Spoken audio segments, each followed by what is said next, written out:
ஏற்கனவே திமுகவை நேரடியா விமர்சனம் பண்ற அளவுக்கு பாஜகவை வந்து அந்த மாதிரி பண்ணாம பேசியிருக்காரு நேற்று கூட. இதை பத்தி என்ன சார் அதிமுக விமர்சனம் பண்றது இல்லை?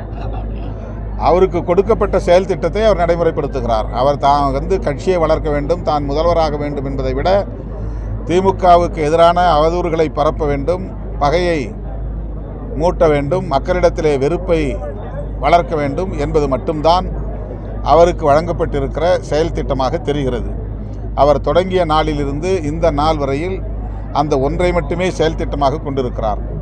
அவர் என்ன செய்ய போகிறார், அவர் ஆட்சிக்கு வந்தால் என்ன வளர்ச்சி திட்டங்களை கொண்டு வரப்போகிறார், எப்படி ஊழலை ஒழிக்கப் போகிறார், எப்படி மது மற்றும் போதைப் பொருள்களை சுத்தமாக துடைத்தெறிய போகிறார், எப்படி அனைவருக்கும் வேலைவாய்ப்பை வழங்கப் போகிறார், எப்படி கல்வியை மேம்படுத்தப் போகிறார், எப்படி தமிழ்நாட்டின் பொருளாதார வளர்ச்சியை உயர்த்தப் போகிறார் என்றெல்லாம் ஒரு நாளும் பேசவில்லை. எந்நேரமும் எப்போதும் திமுக எதிர்ப்பு, திமுக எதிர்ப்பு, திமுக வெறுப்பு, திமுக வெறுப்பு என்பதே விஜய் என்பதாக இருக்கிறது. விஜய் இஸ் ஈக்குவல் டு திமுக வெறுப்பு என்கிற நிலைதான் இருக்கிறது. தமிழ்நாட்டு மக்கள் எல்லாவற்றையும் கவனித்துக் கொண்டிருக்கிறார்கள். நாங்கள் நீண்ட காலமாக கட்சியின் மறுசீரமைப்பு நடவடிக்கையிலே கவனம் செலுத்திக் கொண்டிருக்கிறோம். 234 சட்டமன்ற தொகுதிகளுக்கும் 234 மாவட்ட செயலாளர்களை தொகுதி வாரியாக நாங்கள் நியமிக்க இருக்கிறோம். தமிழ்நாட்டு அரசியலில் இது ஒரு புது முயற்சி. அதாவது தேர்தல் எல்லைகளை அடிப்படையாக கொண்டு மாவட்ட எல்லைகளை வரையறுக்கிறோம்.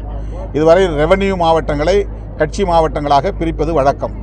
ஆனால் விடுதலை சிறுத்தைகள் தேர்தல் ஆணையம் எப்படி தொகுதிகளை வரையறை செய்திருக்கிறதோ, எல்லைகளை வரையறை செய்திருக்கிறதோ, அந்த சட்டமன்ற தொகுதி எல்லைகளை அடிப்படையாக கொண்டு ஒரு சட்டமன்ற தொகுதிக்கு ஒரு மாவட்ட செயலாளர், அவர்கள் தொகுதி மாவட்ட செயலாளர்கள் என்று அழைக்கப்படும் வகையில் 234 தொகுதி மாவட்ட செயலாளர்களை 2 நாட்களில் நான் அறிவிக்க இருக்கிறேன்.